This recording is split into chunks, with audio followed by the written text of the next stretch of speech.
Estamos aqui em mais um SES VivaCast e hoje o tema nosso é Entre Varinhas e Parágrafos. Cadê o suspense? Meu nome é Matheus Fubak, eu sou aluno do oitavo ano B e a gente vai falar um pouco sobre Harry Potter. A gente teve essa ideia em uma aula em que a gente estava pensando nas ideias de podcast e aí eu falei sobre Harry Potter e a tia Vanessinha botou eu para fazer o podcast Harry Potter. E agora a gente vai falar do primeiro tópico, que é a diferença entre os livros e os filmes. Todo mundo sabe que a adaptação de um livro, quando vai para o filme, tem diversas adaptações, muitas coisas mudam, e uma das principais são o olho do Harry, onde fica a marca do Harry, o quê? A diferença? Do olho foi por conta que o ator ele não conseguia botar lente, porque o olho dele não acho que era verde o original, não tenho certeza, mas o olho dele não conseguia botar lente, ficava irritado e aí eles só falaram para tirar, entendeu?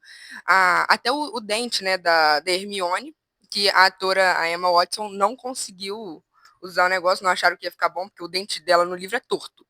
E aí, nos filmes, não conseguiram botar isso e ficou por isso mesmo.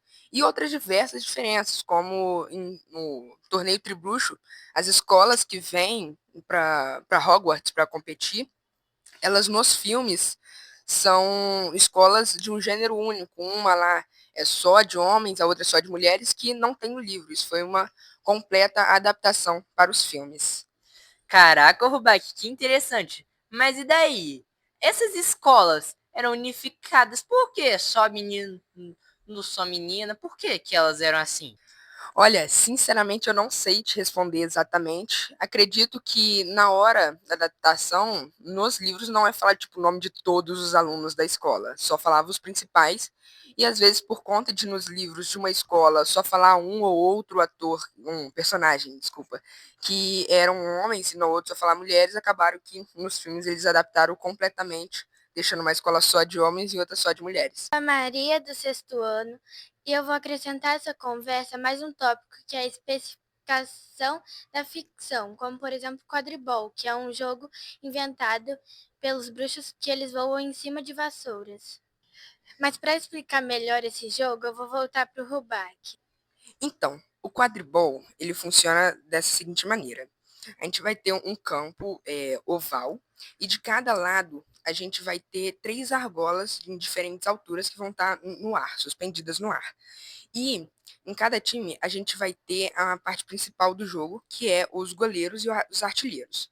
Os goleiros, eles vão estar ali para defender que os artilheiros não coloquem a goles dentro dos aros. A goles é a bola que eles usam. Goles. E aí, o que acontece? Quando você faz esse gol, vamos dizer assim, dá, se eu não me engano, 1 ou 10 pontos, não lembro exatamente, acho que era 10. E aí, a gente também tem uma outra função no jogo, que são os rebatedores. No jogo, a gente vai ter 2 bolas, que os rebatedores usam, que eu esqueci o nome das bolas também, mas que essas bolas, elas são muito doidas, é como se elas fossem muito rebeldes, assim, elas saíam para um lado para o outro, justamente para poder explicar a ficção que existe nos livros e nos filmes. Voltando a falar do jogo, o nome dessas bolas são balaços. E os jogadores têm um taco para poder rebater essas bolas e acertar outros jogadores para derrubar eles das vassouras. E isso mostra também que nos livros, o jogo de quadribol é muito mais intenso do que nos filmes, porque tanto que nos livros mostra várias cenas assim, fala muito sobre casos de pessoas que morreram, de que saíram sangrando do jogo. Então, assim, os livros são muito mais intensos com essa questão. E agora eu vou falar de uma das posições mais importantes num jogo de quadribol, que é o apanhador. A função dele é pegar o pombo de ouro, que é uma bolinha bem pequena, tipo de golfe ou de ping-pong, bem pequenininha mesmo. E ela tem asas e ela voa e voa muito rápido. É muito difícil de ver elas. E os apanhadores, que são um para cada time, eles estão ali com o objetivo de pegar o pombo de ouro. Se eu não me engano, eles dão 150 pontos para uma equipe e ele finaliza o jogo. E uma coisa muito importante de entender sobre isso é que ele só finaliza o jogo e não 150 pontos é quanto finaliza o jogo. A gente vê isso no segundo filme de Harry Potter e no segundo livro também, em que eles vão assistir um jogo de quadribol profissional e acaba acontecendo isso, que mesmo pegando o pombo de ouro, quem ganha é o outro time. Eu sou a Olga, do sexto ano, e uma curiosidade é que o primeiro pomo de ouro que o Harry pega, ele pega com a boca. E agora a gente vai falar sobre o terceiro tópico, que é Animais Fantásticos e Criança Amaldiçoada. Eu queria começar falando sobre Animais Fantásticos, e que a gente vê uma diferença de Animais Fantásticos para Harry Potter muito grande, principalmente na parte sobre o personagem principal, em que a gente vê que o Harry é uma criança vivendo numa escola e que a gente vê a vida de bruxo como uma criança. Só que aí, quando a gente chega em Animais Fantásticos, a gente vê a vida de um bruxo adulto e que o peso das responsabilidades são muito maiores, né?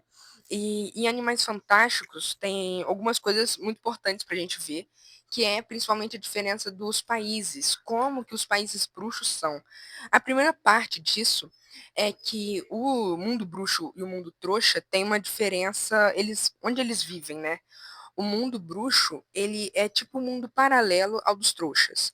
Para eles entrarem no mundo bruxo, existem algumas formas de entrar como se fossem portais, e que cada país faz diferente. A gente vê que no primeiro filme, quando se passa inteiramente na América, a gente vê que as formas de entrar são por portas normais, e que você só passa dela e você está no mundo bruxo. Enquanto na Inglaterra, já tem ali aquela forma de você passar por um objeto, que também é uma que a gente vê em Paris. E em Paris a gente também vê outras formas de ir, como o Ministério da Magia, que é uma estátua e que vem um monte de vinhas, assim, um monte de planta que vem rodeando a gente, desce para um elevador, aí você, dentro do mundo bruxo, você vai para o Ministério da Magia. Isso daí é muito doido. E a gente vê também que no terceiro filme, quando passa em Berlim, na Alemanha, a forma deles, que é falada por Jacob, que é um trouxa que está ali no mundo bruxo, que é falada que é uma das piores formas. Ele mostra definitivamente que não gosta de andar dessa forma, que é uma parede normal, só que em vez de atravessar como se fosse uma parede falsa, que a gente vê em Paris e na Inglaterra, ela é como se estivesse fazendo força, só para ver que você vai entender. Imagina como se fosse uma slime, você vai passando assim, ela vai entrando dentro de você até você passar. É um negócio muito doido. E por que do nome Animais Fantásticos? Para quem nunca viu os filmes, o personagem principal de Animais Fantásticos é Newt Scamander, que Newt Scamander, Newt Scamander, e que ele é um nome difícil de falar, magizoologista. E que basicamente ele é um zoólogo no mundo bruxo e tem vários e vários animais. E a causa principal dele, que a gente vê no primeiro filme, é que muitos bruxos matam esses animais por pura matança. E a gente vê no terceiro filme também que ele mata animais por conta que mostra a verdade, mas é um negócio muito doido só para ver que você consegue entender essa magia doida do mundo bruxo. E que o Newt, ele tenta sempre estar ali protegendo esses animais, tanto que ele foi expulso de Hogwarts por conta disso. E mostra que ele não queria sair de Hogwarts por conta de que tinha animais que ele queria proteger. Então, esse amor que ele tem para os animais é o que dá a ideia de Animais Fantásticos. E falando do segundo filme, em que a gente vê a Tina, que é uma aurora, ela vai até Paris e ela passa por um desses portais, né, que é em uma estátua. E lá, quando ela passa, já estando à noite, ela encontra na frente dela um circo clandestino e que lá tem várias coisas diferentes, várias coisas que ninguém viu e que agora eu vou passar para a Olga falar um pouquinho sobre isso. Um dos animais desse circo era a Nagini, que era uma mulher que se transformou em cobra, porque ela se transformou tantas vezes que uma dessas foi eternamente. Escrita criativa. Qual vocês preferem que a gente fale agora? O obscurial ou das chaves de portal? As chaves de portal! Já que todo mundo escolheu as chaves de portais, então vamos falar sobre elas. Em Animais Fantásticos, a gente vê muito sobre as chaves de portais que tem lá, né? a gente vê em várias cenas, em várias partes. Uma que a gente vê no terceiro filme é quando Newt Scamander vai salvar o irmão dele e acaba que ele entrega para o irmão dele uma gravata, que era uma chave de portal para ir para Hogwarts, onde ele se encontra com Dumbledore. Outras cenas que a gente vê é logo no início do terceiro filme, em que uma professora de Hogwarts, em que o Newt conhecia há um bom tempo, que gostava muito dela, mas nunca tinha visto presencialmente, foi buscar o Jacob.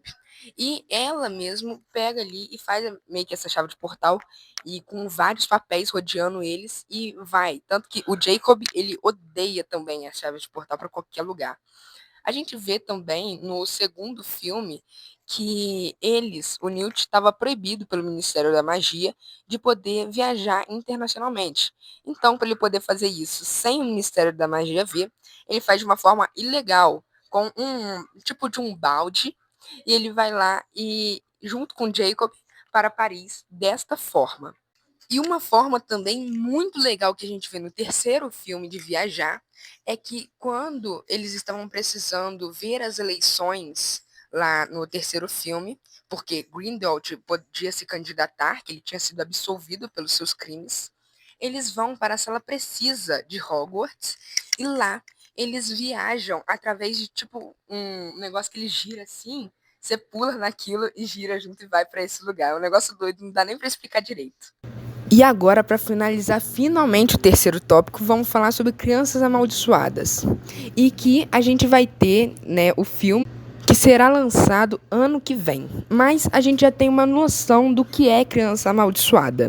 Criança Amaldiçoada nada mais é do que eles tentando consertar o maior erro do Harry, que foi deixar o Cedrico morrer lá no torneio Tribruxo. Que sabe que não foi exatamente um erro do Harry, mas assim, deixou o Cedrico morrer e depois ficou sonhando com ele, né, coitado. Agora vamos falar do tópico 4. Coisas fictícias como a varinha no mundo real.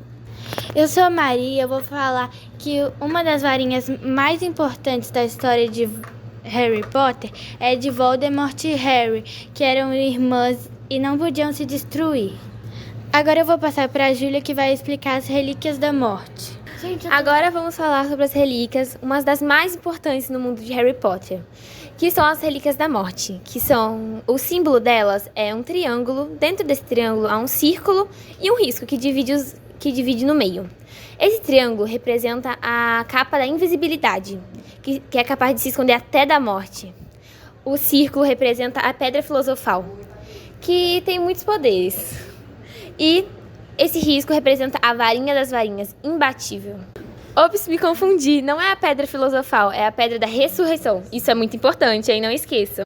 Eu sou a Olga e a loja que vende todas essas varinhas é o Olivaras. E uma curiosidade, não é o bruxo que escolhe a varinha, é a varinha que escolhe o bruxo. Meu nome é Matheus e sobre esse assunto, um fato legal é que a minha irmã tem uma varinha de Harry Potter, da Hermione. É isso. A gente também tem. A minha é da Bellatrix e a minha é do Voldemort. Meu Deus, cara. Esse SES VivaCast foi o melhor SES VivaCast que eu já vi. E esse foi o nosso SESI VivaCast! Até o próximo. Valeu, um abraço do JM.